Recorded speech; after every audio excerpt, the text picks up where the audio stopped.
It's the last day of what has been an eventful trading week. I'm Natalie MacDonald, and joining me today to discuss what we can anticipate from next week's economic data releases is Anders Matzen, Chief Analyst on the Euro area for Nordea Markets. First of all, Anders, which economic news release do you feel could be a major market player next week? On Monday, we have the German IFO Business Climate publication. This release historically acts as an indicator of economic health in Germany and more broadly the Eurozone. Could this be the one to watch?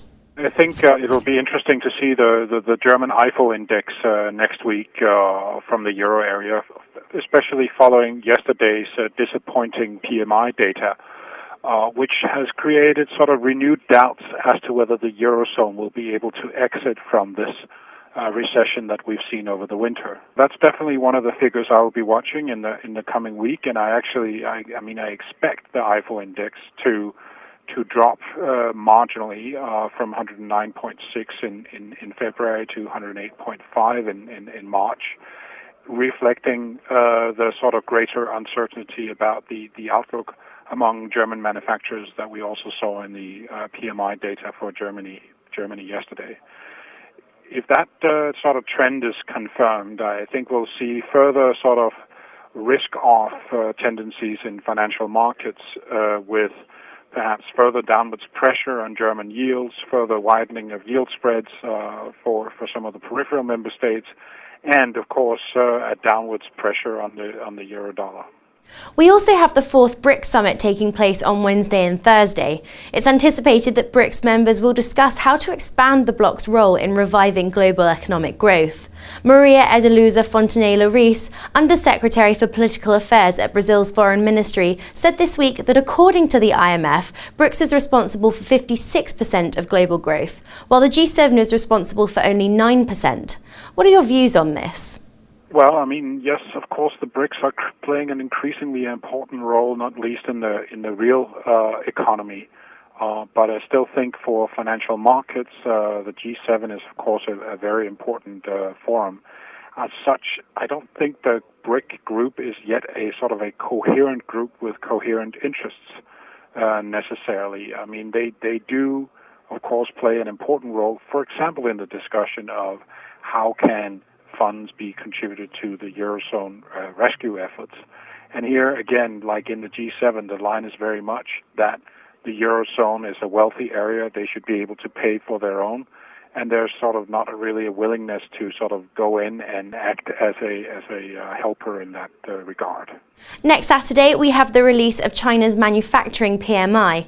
China is poised to loosen lending requirements further in hopes of stimulating its slowing economy. What do you think we can anticipate from this release? Well, as we saw with the HSBC PMI data yesterday, we are seeing sort of or at least which are the unofficial PMI data, we're seeing sort of a tendency for manufacturing activity in China to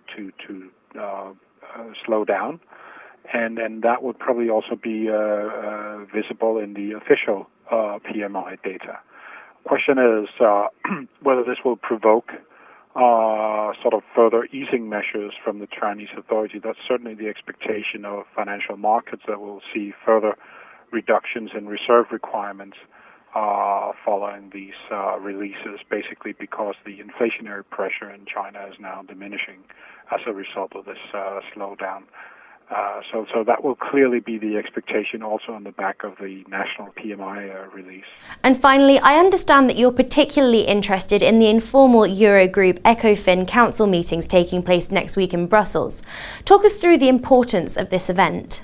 I think these meetings will be important because there have been a lot of sort of expectations that the Eurozone should finally agree on expanding the rescue funds, in particular letting the permanent European Stability Mechanism exist alongside the temporary EFSF, thereby boosting rescue funds from the current 500 billion euros to maybe 700 or 750 billion euros.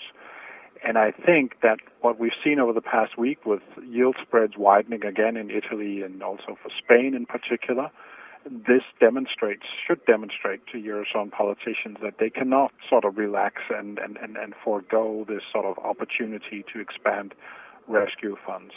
I think the big question in that relation will be whether Germany is ready to sort of give its acceptance of such a move. My view is that Germany will be very reluctant to do anything before the presidential elections in France, simply because they don't know who will be sitting in the in the Élysée in Paris after May, and therefore they will be very reluctant to make any commitments. That, I think, can create for financial markets some further uncertainty once this becomes clear that there is basically not any sort of willingness to go further. And as we're seeing right now, there is still a need for this boosting of the firewall. Anders, thanks very much. I'll be back next week with more exclusive interviews from market insiders. For now, though, goodbye and have a great weekend.